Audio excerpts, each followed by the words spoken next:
El presente material fue elaborado por alumnos de la Escuela Judicial Filial Cacupé, sección B, dentro del módulo de Derecho Procesal Constitucional a cargo del profesor Dr. Rubén Galeano. En esta ocasión estaremos analizando una acción de inconstitucionalidad promovida por la Contraloría General de la República en los autos caratulados Amparo Constitucional promovido por el señor Juan Carlos Lescano Flecha contra la Contraloría General de la República. Para referirnos a los antecedentes de esta acción, tenemos que remontarnos primeramente a la solicitud de amparo que había realizado un ciudadano para acceso a declaraciones juradas de funcionarios públicos entre los años 1998 a 2017. En el juicio de amparo recayeron dos acciones en primera instancia y posteriormente, habiendo sido objeto de recurso, recayeron dos resoluciones en tribunal de alzada, para así finalmente ser objeto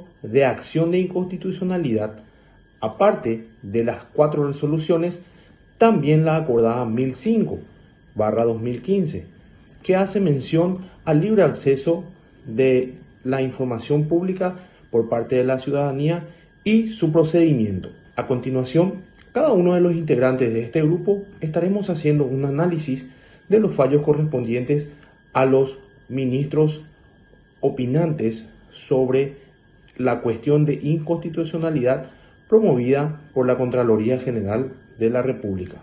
Para iniciar el análisis de la postura asumida por el magistrado profesor Dr. Marcos Riera Hunter, debemos primeramente traer al análisis los puntos referentes a la acción planteada por parte accionante, que en primer término nos deriva la calificación de inconstitucionalidad de la acordada 1005/2015, por la cual se establecen los procedimientos para las acciones judiciales derivadas de la Ley 5282/2014, específicamente en su artículo 23, del libre acceso ciudadano a la información pública y transparencia gubernamental, debido a que dicho cuerpo legal ha omitido el establecimiento del procedimiento por el cual deben ser tramitadas las citadas acciones. El magistrado hace mención que las acordadas son instrumentos de actos normativos de orden administrativo que contienen disposiciones generales que dicta la Corte Suprema de Justicia para la actividad tribunalicia y afianzar el servicio de justicia en el Estado de Derecho por el mismo reglamento procedimental de carácter interno y conforme a lo analizado por el mismo, carece de la competencia requerida y no lo faculta, ya que la competencia corresponde única y exclusivamente a la ley y no hacia la Corte Suprema de Justicia a través de una regulación procedimental. También debemos hacer un análisis sobre las impugnaciones de las resoluciones judiciales que en primer término se impugna de inconstitucional por basarse en una acordada supuestamente inconstitucional y por ende el amparo no es la vía para acceder a los informes requeridos por el accionante, existiendo una ley, cual es la Ley 5033/2013, que reglamenta el artículo 104 de la Constitución Nacional. Además, el accionante aduce la no concurrencia de los presupuestos del amparo como la omisión manifiesta e ilegítima ni la orden judicial a cumplirla. También de las sentencias impugnadas, si bien no pueden declarárselas inconstitucionales, el magistrado advierte que las mismas han quebrantado parcialmente el principio congruente en virtud del cual los órganos judiciales solamente pueden analizar y conceder en su caso lo que ha sido objeto de petición, sin conceder lo que no se pidió y dar más de lo que se pidió. Por los fundamentos esgrimidos, el magistrado hace lugar de forma parcial a dos planteamientos del accionante contra la sentencia definitiva número 24 de fecha 8 de mayo del 2018 y los apartados B y C del acuerdo y sentencia número 30 del 7 de junio del 2018. Otro de los puntos analizados del magistrado es la misma acordada 1005/2015, si bien carece de la competencia necesaria para su consideración, no se acogen los argumentos del accionante por la supuesta violación del artículo 131 de la Constitución Nacional, ya que el mencionado artículo no guarda relación directa con la acción planteada, por lo que los fundamentos esgrimidos por la Contraloría carecen de validez.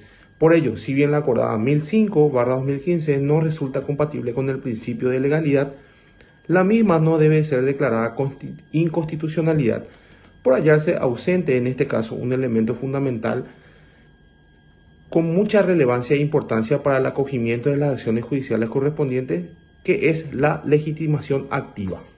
En una valoración personal, conforme al análisis previo al voto que hubiera hecho el magistrado Marco Riera Junter, puedo primeramente hacer mención a la improcedencia del pedido de declaración de inconstitucionalidad de la acordada 1005/2015 que solicitara la Contraloría General de la República, ya que considerando los criterios de los demás votantes se podría analizar la necesidad de la elaboración de un principio procesal ante la laguna que permitiría la ley número 1682/2010 y la ley 5282/2015. Si bien la misma impugnación busca la declaración de inconstitucionalidad de la aplicación de la acordada conforme a lo que se ha llevado a estudio, se podría mencionar en primer término que la aplicación de la misma es meramente a los efectos de darle un procedimiento justamente por falta de la existencia dentro de la normativa mencionada. En cuanto a la falta de competencia de la misma dentro justamente por el principio de legalidad y considerando el orden de prelación de las leyes establecida en nuestra Constitución Nacional, se podría decir que sí existe una inaplicabilidad de la presente acordada, pero considerando que la solicitud en consideración recae para las demás sentencias, debemos decir que el accionante busca de alguna forma utilizar esta acción como una instancia procesal de análisis de las mismas y buscar con ella su nulidad, visto y considerando que el mismo análisis tanto del magistrado Marco Riera Junter y los demás votantes mencionan expresamente la inaplicabilidad de esta acción como una tercera instancia, más lo que hace improcedente el pedido del accionante. También en el análisis del mismo voto se puede demostrar que no hay ningún tipo de agravio o lesión hacia las personas en cuanto al cumplimiento de las sentencias judiciales dictadas, lo que nos demuestra que falta un elemento fundamental y principalmente que ningún bien jurídico que se intenta proteger el accionante al solicitar la inconstitucionalidad de los fallos y de los jueces y los tribunales fue afectada por el amparo promovido por el ciudadano. Debo mencionar que esta acción, este rechazo, marca un precedente muy importante para la ciudadanía y el acceso a la información pública por parte de los ciudadanos interesados en acceder a los mismos. Soy la abogada Yamile Blatter y seguidamente me corresponde analizar el voto del magistrado Óscar Augusto Paiva Valdovinos sobre la acción de inconstitucionalidad planteada por la Contraloría General de la República contra resoluciones de primera y segunda instancia, así como contra la acordada 1005 de la Corte Suprema de Justicia. El magistrado, en un primer punto, considera importante mencionar que la jurisprudencia uniforme y constante de la Sala Constitucional de la Corte Suprema de Justicia indica que la acción de inconstitucionalidad no debe ser utilizada como una tercera instancia o como un recurso para generar un tratamiento sobre cuestiones que ya han sido estudiadas, analizadas y resueltas en instancias judiciales ordinarias, en especial cuando no se visualiza violación de artículos y principios constitucionales. Respecto a las resoluciones estudiadas de primera y segunda instancia, atacadas de inconstitucionales, el magistrado sostiene que no existió vulneración alguna de las normas constitucionales, ya que se garantizó en todo momento el derecho a la defensa de la parte demandada, en razón de que la resolución recurrida ha sido fundada según el criterio del juzgador. Asimismo, considera que los elementos legales y aplicables al caso en concreto fueron las correctas, por lo que no puede decirse que hubo una sentencia arbitraria por la mera discordancia de la perjudicada, o por considerarse que se omitió la aplicación de argumentos sostenidos por la demandada, puesto que la resolución fue debidamente motivada. Lo que cuestiona al accionante es la errónea aplicación de las leyes, por lo que de analizarse este elemento se convierte automáticamente en una tercera vía para debatir sobre algo que ya fue resuelta en instancia ordinaria. Respecto al Acordado 1005 de la Corte Suprema de Justicia, que tiene por objeto reglamentar el procedimiento judicial derivado del título 7 de la Ley 5282/14, el magistrado analiza dos cuestiones fundamentales. En primer lugar, si la aplicación de la normativa ha causado algún perjuicio en concreto que llevó a la lesión de algún derecho constitucional. Como ya se ha señalado antes, ninguna de las resoluciones cuestionadas se halla afectada ni posee un vicio de arbitrariedad. Por lo que la Contraloría General de la República no demostró el perjuicio real y concreto que supuestamente le ocasionó la aplicación de la normativa. Y más allá de cuestionar la aplicación de esta normativa y la falta de competencia de la Corte Suprema de Justicia para dictar esta reglamentación, así como la indicación de que el procedimiento con el cual se debía encauzar la acción judicial reconocida en la Ley 5282 debió ser la de un procedimiento ordinario. Finalmente, el doctor Oscar Paiva concluye que el derecho a la información es un derecho constitucional que autoriza a cualquier ciudadano a conocer el contenido de las declaraciones juradas de bienes y rentas a través de las vías correspondientes, como lo hizo en este caso con las declaraciones juradas de funcionarios públicos. De ese modo se tiene que la información solicitada versa sobre funcionarios públicos y el objeto es un documento público. La fuente es pública, así como también la información es altamente relevante. Por todos estos fundamentos expuestos, el magistrado vota por el rechazo de la acción de inconstitucionalidad promovido tanto contra las resoluciones dictadas en primera y segunda instancia, así como contra la acordada número 1005 de la Corte Suprema de Justicia. En cuanto a las costas, el magistrado consideró que los mismos debían ser impuestos a la parte perdidosa de conformidad a lo dispuesto en los artículos 192 y 205 del Código Procesal Civil. Y desde mi razonamiento, la postura del magistrado es la más adecuada, habiendo sido la misma dictada conforme a lo que se encuadra la ley y a las normas constitucionales, porque en el caso en concreto no existieron lesión o agravio al momento del cumplimiento de las sentencias judiciales ni de la aplicación de la ley. Y comparto plenamente en todos los puntos con el magistrado Dr. Oscar Paiva en su voto sostenido con los argumentos ya analizados, por ser estos los más adecuados y ajustados a derecho. Así también la imposición de costas a la parte perdidosa. Buenos días, profesor, queridos compañeros. Soy Javier Caballero y a continuación pasaré a analizar el voto de la profesora doctora ministra María Carolina Yanes en la acción de inconstitucionalidad promovida por la Contraloría General de la República en los autos caratulados Amparo Constitucional promovido por el señor Juan Carlos Lescano Flecha contra la Contraloría General de la República. En ese sentido, el representante de la Contraloría General de la República ha impugnado la sentencia definitiva número 24, el auto interlocutorio número 366, el acuerdo y sentencia número 30 y 32 y la acordada de la Corte Suprema de Justicia número 1005 del año 2015. Así pues, la ministra se ocupó en primer lugar sobre la viabilidad de la acción de inconstitucionalidad planteada, refiriendo al respecto que la misma se ajusta a derecho como medio de impugnación contra las resoluciones dictadas en primera y segunda instancia, de acuerdo a los artículos 556 del Código Procesal Civil, 132 y 134 de la Constitución Nacional.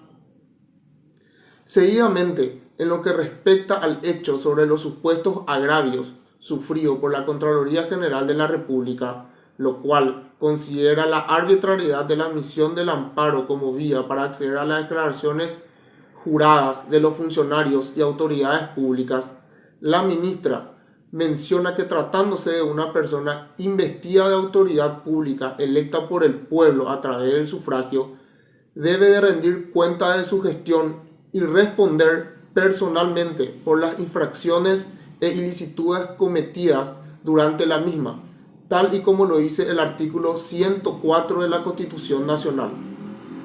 Asimismo, la ministra hace mención al artículo 28 de la Constitución Nacional, donde establece que es un derecho del pueblo la de conocer el estado patrimonial de las autoridades y los funcionarios en quienes han depositado su voto de confianza, y un deber de los mandatarios la de rendir veraz y oportunamente dichos reportes sobre la gestión asumida. Continuando con el voto, se hace mención a los tratados firmados por el Paraguay, como ser la Convención Interamericana de la OEA contra la Corrupción, aprobada por ley número 977/1996 sobre las medidas preventivas, y la ley 2535/2003, que habla sobre la finalidad de la misma. Ahora bien, con respecto a la impugnación de la acordada número 1005/15 de la inadmisibilidad del amparo como vía de reclamo, para la ministra es válida, en razón a que existe una acordada de la Corte Suprema de Justicia en uso de sus atribuciones constitucionales y legales sobre la operativización del derecho al acceso a la información pública, arbitrando los mecanismos constitucionales y legales para concretarlo. Es por ello que, por todo lo fundamentado y en consideración a las relaciones fácticas y jurídicas, la ministra Carolina Yanes ha decidido rechazar la acción de inconstitucionalidad interpuesta por la Contraloría General de la República contra las resoluciones y la acordada referida, y ha establecido asimismo la imposición de costas en el orden causado. En ese orden de ideas, y una vez analizados los fundamentos esgrimidos por la ministra Carolina Yanes, así como los artículos de la Constitución Nacional, el Código Procesal Civil, las leyes y los tratados firmados por el Paraguay, puedo decir que estoy completamente de acuerdo con la postura tomada por la misma en cuanto al rechazo de la acción de inconstitucionalidad presentada, ya que somos un Estado social de derecho democrático y republicano, y que el acceso a la información pública es fundamental y merece ser garantizada, adecuada y correcta para prevenir conflictos de intereses y así asegurar la preservación y el uso adecuado de los recursos asignados a los funcionarios públicos en el desempeño de sus funciones. Buenas, me presento, yo soy el abogado Víctor Cantero, que está cursando actualmente en la Escuela Judicial, la sección B, CACUPE. Un saludo cordial para el doctor Galeano Duarte, Rubén Galeano Duarte, y para los colegas en este caso, ¿verdad?, que están viendo este video. Nosotros queremos asumir una pequeña postura, un resumen de la cuestión que estamos analizando en grupo en este caso.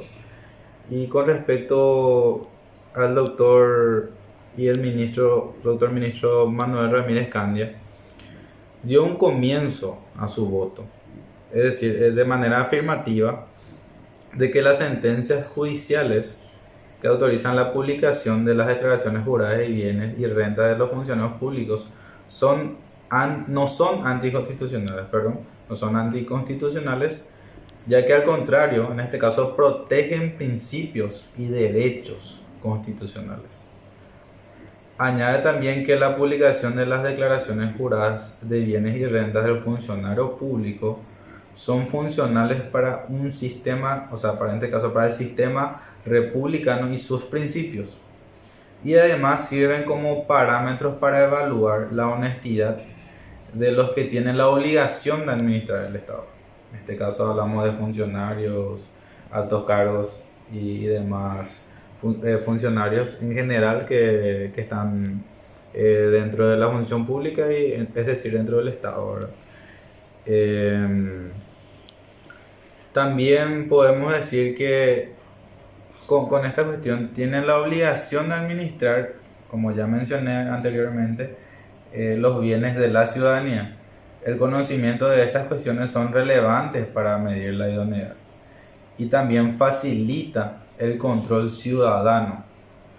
porque como sabemos hoy día con este tipo de controles lo que hacemos es que sea más transparente las cuestiones que atañen al Estado.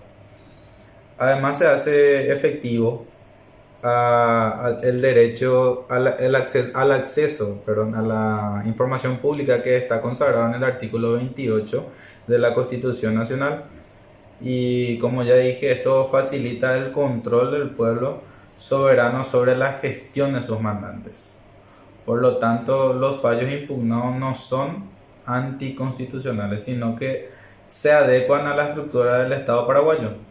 Por ende, no vulnera lo establecido en el artículo 556 del Código Procesal Civil, ni tampoco los derechos establecidos dentro de la Carta Magna. El autor en este caso hace mención de una obra de Owen M. Fish titulada Democracia y Disenso para exponer su doctrina y su punto de vista al respecto. En lo que respecta al análisis de si concurrieron o no los presupuestos del amparo discutido según el artículo 134 de la Carta Magna, el magistrado respondió afirmativamente. A su criterio, sí ocurrieron todos los presupuestos fácticos, en este caso, es decir, la lesión de un derecho constitucional, el acto ilegítimo de no proveer la información pública y la urgencia justificada en los dos fallos en función al agotamiento de la vía administrativa. Es decir, que con el agotamiento el magistrado está mencionando todas estas cuestiones de fondo.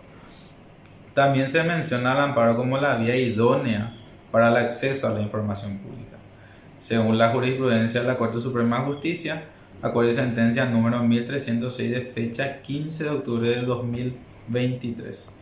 La resolución impugnada se justifica mediante el mencionado artículo 28 de la Constitución Nacional y la Ley 5284-2014 que regula el acceso a la información pública, y no existen disposiciones que impiden la provisión de información de la entidad accionante.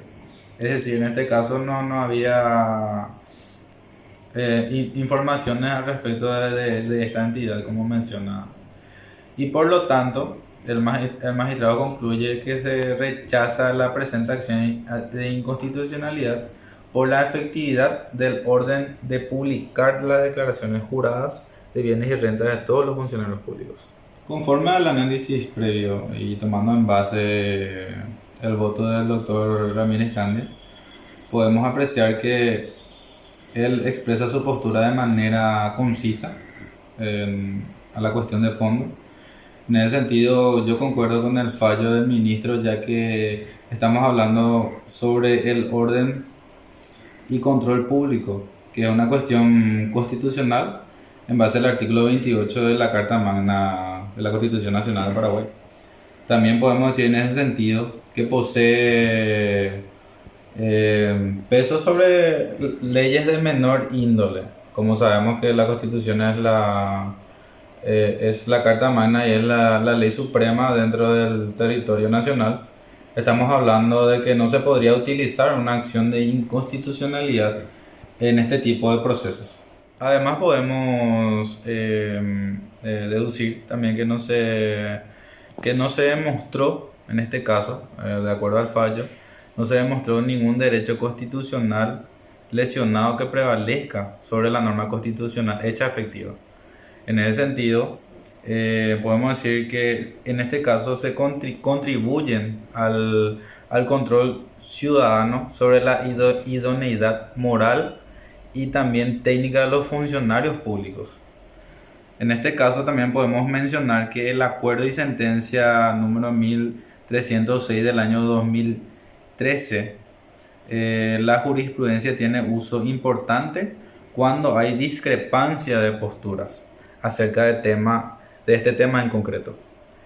Y al cumplirse en este caso todos los requisitos idóneos para la promoción de este amparo, es decir, un derecho de rango constitucional vulnerado por un acto humano y la urgencia previa vía administrativa, en este caso como podemos analizar, se agotaron todas las instancias para poder llegar a esta cuestión de solicitar esta última vía constitucional. Haciendo también una breve mención con respecto a lo mencionado anteriormente, podemos decir en el artículo 134 de la Constitución Nacional, hablamos del amparo, que básicamente lo que dice es que si toda persona por un acto u omisión que manifiestamente sea ilegítimo, en este caso de una autoridad, de un particular, y considere que sus derechos sean lesionados, podría, y en este caso si no se soluciona por la vía ordinaria, podría solicitar el amparo, ¿verdad? De acuerdo a mi opinión personal y en conclusión, por mi parte yo concuerdo con el doctor Manuel Ramírez Candia al respecto acerca del rechazo de la acción de inconstitucionalidad y la confirmación del fallo favorable al amparo, ya que prevaleció un principio constitucional que atañe al orden público en este caso, y el cual, como sabemos, prevalece sobre el interés privado. El orden público prevalece sobre el interés privado. Entonces, por mi parte, concuerdo con el doctor Manuel Ramírez Candia. No así en la cuestión de los pagos, en este caso los honorarios que yo, si yo tuviera una cuestión que solucionar sobre respecto al tema, podría decir que los honorarios estarían bien encaminados, que se le cobre la parte perdidosa, ya que, como sabemos bien, son procesos bastante extensos dentro de la cuestión judicial, en el sentido para un abogado y en general para las partes. Entonces, por mi parte, yo le correría los honorarios a la parte perdidosa. Muy buenas tardes, soy la abogada María Capdevila. Haré un breve análisis sobre el fallo del voto del ministro Luis Alberto Martínez Simón en la presente acción de inconstitucionalidad promovida por la Contraloría General de la República. En los autos, amparo constitucional promovida por el señor Juan Carlos Lescano contra Contraloría General de la República. En la presente acción de inconstitucionalidad se atacan resoluciones judiciales, autos interlocutorios, sentencias definitivas, acuerdo y sentencia, y la acordada 1005/15. El señor Juan Carlos Lescano inició un juicio de amparo contra la Contraloría General de la República a fin de obtener informaciones que le fue solicitada sobre algunos funcionarios que ocupan cargos públicos, sobre sus bienes y rentas, que fue denegada por la Contraloría General de la República. Fundó su demanda en la Ley 5282/14 y en la acordada 1005/15 del 21 de septiembre. La Contraloría General de la República alega ser garante del patrimonio documental privada de las personas que fueran mencionados al respecto de las declaraciones juradas de bienes y rentas. Alega también la extralimitación de la Corte Suprema de Justicia al reglamentar la acordada 1005/15 al acceso a la información pública, pues según la Contraloría General de la República solo podría ser reglamentada por ley y no por una norma inferior. Nuestra Constitución Nacional, en su artículo 28, reconoce el derecho a las personas a recibir información veraz, responsable y ecuánime. Las fuentes públicas de información son libres para todos. A nivel internacional, este reconocimiento está presente en el Pacto de San José y Costa Rica, canjeado y ratificado por la República del Paraguay. A su vez, el ministro aclara que la Contraloría General de la República tiene un grave error conceptual, pues no estamos en presencia de un patrimonio documental privado, que sí es objeto de protección por parte de nuestra Constitución. No se revelan cuestiones que hacen a la personalidad o al ámbito íntimo o privado de sus funcionarios, sino a sus sino a su patrimonio. Pero antes que todo, se debe analizar y recordar que la Corte Suprema de Justicia reexamine cuestiones debatidas o resueltas en otras instancias, cuando no se advierta violación de normas o preceptos constitucionales. El ministro Martínez Simón aclara que los fundamentos expuestos por la Contraloría General de la República parecieran ser excusas para no otorgar la información requerida, evidenciando de los fallos judiciales atacados de inconstitucionales son inviables en la presente acción. Además, la vía del amparo es la más idónea para este tipo de conflictos, cuando se encuentran violentados derechos constitucionales o legales y legítimamente desconocidos. El ministro Martínez Simón da su voto al rechazo por la presente acción de inconstitucionalidad y en cuanto a las costas condena en el orden causado a las partes. Aquí mi disidencia con el ministro Luis Alberto Martínez Simón, ya que tenemos una parte perdidosa en la causa y debería de cargar con las costas del juicio. En los demás puntos estoy totalmente de acuerdo con el ministro y comparto plenamente, admirando el alcance y la interpretación que el magistrado tuvo en relación a los derechos procesales. Mi nombre es Franco Rosón, soy alumno de la Escuela Judicial 2023 de la filial de Cacupé, integrante del Grupo 2, y hoy me toca hablar del voto del doctor Jiménez Rolón en una acción de inconstitucionalidad promovida por la Contraloría General de la República. Voy a hablar de algunos antecedentes para ubicarnos en tiempo y en espacio. En el año 2021, el ciudadano Juan Carlos Lescano solicita levantar declaraciones juradas de los funcionarios públicos en una portal unificada pública, lógicamente ante la negativa de la Contraloría General de la República, basándose en la ley 6355/19. Hoy esa ley está derogada y cuando vayamos desarrollando el trabajo, los demás integrantes del Grupo 2 van a ir también expresando y desarrollando los argumentos del por qué hoy está derogada esta ley. La Contraloría General de la República presentó una acción de inconstitucionalidad ante el amparo promovido por el ciudadano Lescano. El juez en ese momento, el doctor Delmas, hizo lugar al amparo promovido por el señor Lescano, y los argumentos de la Contraloría General de la República en esa inconstitucionalidad hablaba del artículo 256 de la Constitución Nacional. El artículo 256 de la Constitución Nacional habla del principio de congruencia. Recordemos que el principio de congruencia, cuando se vulnera ese principio, es causante de nulidad. Y más adelante voy a ir hablando un poco más del voto del doctor Jiménez Rolón con relación a estos puntos.